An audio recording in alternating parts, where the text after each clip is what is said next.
I was very aggressive against not who we drafted, and I want to make this very, very clear because people will take my words. They'll. I'm sure John will clip this to make me look like the No, biggest no, idiot ever, no. and then Speak make your him look truth. like a genius. Here's the truth. Okay, great players drafted overall, and I give them a great grade overall. But I did not like how they handled this draft. Okay, um, I still think that Gibbs would have been there at 18. I know there's and we'll never be able to prove whether I'm right or the media people putting stories out saying people were moving up to get him. I think he was going to be there at 18. I don't think the running back position has incredible value in today's game. I know he's a unique running back, but I think he was going to be there at 18. I think we should have gotten best available at 12. I like the trade back. I wouldn't have been against getting Jalen Carter as well, and then maybe getting Gibbs at 18. And then I think Campbell, we took Campbell at 18. He would have been there throughout a decent amount, at least further into the first round. And maybe we could have traded back up to get him if we really, really liked him, which clearly we do. I do still think there was a decent chance he was there at 34. So, that's what I worry about is that we took the players we liked, which I have no problem with, but I think we could have gotten like a Jackson Smith and Jigba, then a Gibbs, then a Jack Campbell. And I would have been like, we stole the draft. You know what I mean? That's what I'm saying is I'm not saying we drafted poorly. I'm saying that we went and got some of the guys a little bit too eagerly. And I think that in doing that, we missed out on some of the guys that maybe they could have had. So that's my whole thing. But when you look at this draft overall, they got a couple, they owned the second round. Sam Laporta, I one of the probably the second best receiving tight end in this draft, and that's what we need. We have blocking tight ends. We need a guy who can go make plays like Hawkinson did, and Laporta has the potential to do that. Brian Branch, absolute steal getting him as late as we did. He's a first round talent. So, like John said, just in your mind, psych yourself out. Don't look at the pick numbers, block that out. Just look at the names. Yeah, if you just look at the names, love the draft. And I'm being nitpicky, but I do think we could have gotten even better with a better pick at 12, then still gotten Gibbs, whether he traded up to get him. Same thing with Campbell, because clearly we weren't afraid to trade. We were all over the trading boards during the draft. We were very active. And then the Hendon Hooker thing, I'm kind of in the middle. I don't really hate it, don't really love it. I think Same. the value of that pick where we got him, I think he's probably the third or definitely in the top three in the quarterbacks in this draft because I have Anthony Richardson and Levis behind him. Those guys are both guaranteed busts. Hendon Hooker has a chance. And, aside from his injury, he probably wins the Heisman, probably goes top 5 overall.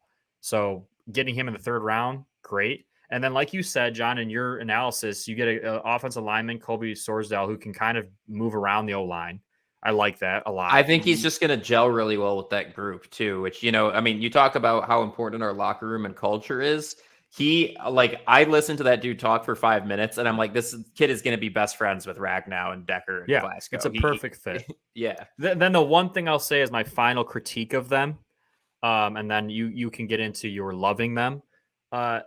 We waited too long to get a receiver, clearly, because we need to fix the JMO thing in the first 6 games, and we waited too long to go interior D-line. Now, why that's a big deal is because yeah, sure, we drafted great players. You look at Gibbs, Campbell, Laporta, Branch, Hooker, like that's awesome. In terms of what we need right now to compete in the NFC and win a Super Bowl, because that's the goal right now in Detroit. That's the buzz. That's how good you did in free agency and how good you did towards the tail end of last season. You didn't address the needs you need right now as priority. You just kind of went and picked players you liked most. See, And I disagree with that, but we'll get into that. Because I agree that I think a lot of this is win now mode. So here's the thing. I think with the Gibbs pick, right, and we didn't know this until Swift officially got traded, but when Gibbs got picked, in my head, I'm thinking of all the freaking times that they tried to pass to DeAndre Swift and he got no yards with it. And I swear Ben Johnson was like, dude, I need a guy that can do this one thing for us and our offense is going to be unstoppable. And so they went and got the guy that they know for a fact can do that better than any other running back in this draft class, including Robinson. It's just a guy to dump it off to, and he checks up field. Gibbs is he's a do-it-all. He's a do-it-all guy. He's not, and obviously, you talk about between the tackles running back too, and Montgomery, who, has the highest broken tackle rate in the NFL last year. I mean, this is going to be a crazy duo, not to mention the fact, I agree with you that we drafted a wide receiver late, but Jamison Williams is a threat because of the fact that he has 4.3 speed. Gibbs also has 4.3 speed, and I think they're going to utilize that in ways that teams truly are going to have to worry about whether or not a running back is going to blow the top off of their defense. So I think as far as like win now, which running back is going to solve a bunch of problems on our offense for us, including the fact that Jamo's suspended for 6 games, I think Gibbs does that. Then you go to Jack Campbell. And I said this to Mark via text, and I was like, am I thinking about this properly? One thing that we did when we, revamped our entire defensive backcourt, including getting Brian Branch, who to me is like a CJ Gardner-Johnson type, right? So now you have CJ Gardner-Johnson, who's, in my opinion, one of the best nickel corners in the league. And then you have Brian Branch, who I think can develop into that. You stop having a need for linebackers that can kind of drop into coverage, right? Because that's kind of been our complaint is we need more athletic linebackers. Anzalone can stop the run fine. Rodriguez, even though he's undersized, he can do that. And now you get Jack Campbell, who in my opinion is probably going to be the smartest player on this defense. So he's going to see shit before it happens and let everybody know. Be able to plug the run better than most other people. I'm seeing like AJ Hawk in this guy, right? That's kind of who I've been comparing him to. A lot of people, compare him to Luka Kuechly at Carolina because they train old school linebackers, yeah. Right, old school linebackers stopping the run just downhill.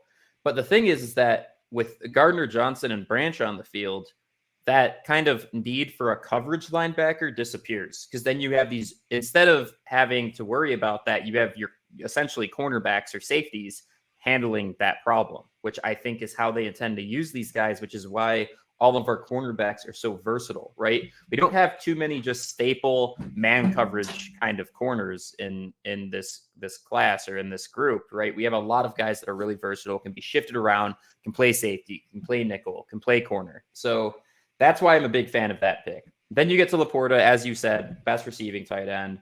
Branch, already talked about him.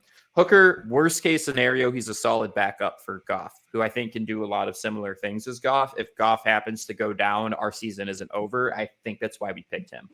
Sorsdal, high on him. Martin, look, he is a pure nose tackle. And I kind of wish that we, as you said, drafted an interior defensive lineman higher and got a guy that's maybe a little more versatile, can do a little bit more for us as far as a pass rush. I think this pick says, once again, for with the Campbell pick and everything, we just don't want people running on us. Because that's exactly with him and Aleem McNeil on the interior, you are not running on that, especially if you have Campbell, Rodriguez, and Anzalone behind them.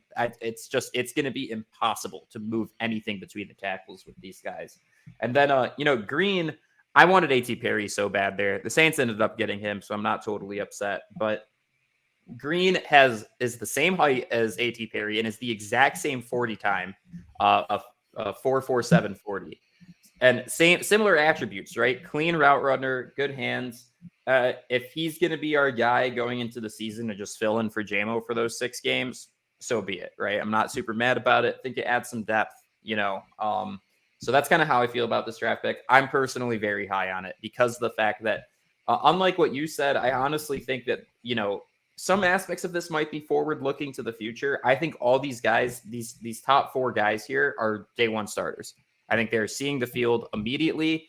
If you come away from any draft class and say that our first 4 picks are all going to start this next year, that's a win, right? So yeah, I don't know. I mean, Gibbs is a we're going to use, and to your point, he's Montgomery's going to be like our starter in quote, but Gibbs, we're going to use a lot of 2 running back formations. Like we're going to be in that personnel often because Gibbs will line up similar to like how McCaffrey and Debo are used in San Fran.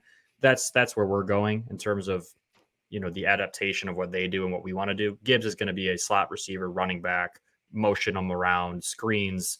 He's going to be awesome. Laporta will rotate in, but yeah, I mean, I don't disagree with really anything. I just think that good draft. I think we could have done even better. You talk about if we would have gotten Jalen Carter instead of Broderick Martin and then still got Gibbs or Campbell, and Branch, and Laporta. You mix in Jalen Carter, who might be the best player in the draft that's at 6, or Ben Johnson must have been tearing his hair out in relation to Swift. That's the only way that I can think about why he got drafted. Listen, Swift is a great player, and he's going to go to Philly and thrive. I really think. I think so too. I think it'll be a better system for him. I'm scared because we traded him to probably the biggest threat in the NFC. We traded him to the team in the NFC that has the best chance to beat us in terms of going to the Super Bowl, in my opinion, which is the Eagles. So we gave a weapon of ours, and we got great value out of it. And we replaced him with Gibbs, who I think is probably going to end up being a better version of Swift in the pros. But we gave a very good player to a team that already has a very good running game. And we gave them a guy that makes them very hard to stop. So if he can stay healthy, that's the biggest thing, man. But he's going to be splitting carries like he did in Detroit, and there's going to be more of a will for him. I mean, that's his hometown team. He's from Philly. They're a Super Bowl contender. It's a different vibe in Philly right now for him. I don't know. Maybe if he stays healthy, he's one of the best running backs in the league. Okay, I don't disagree with that.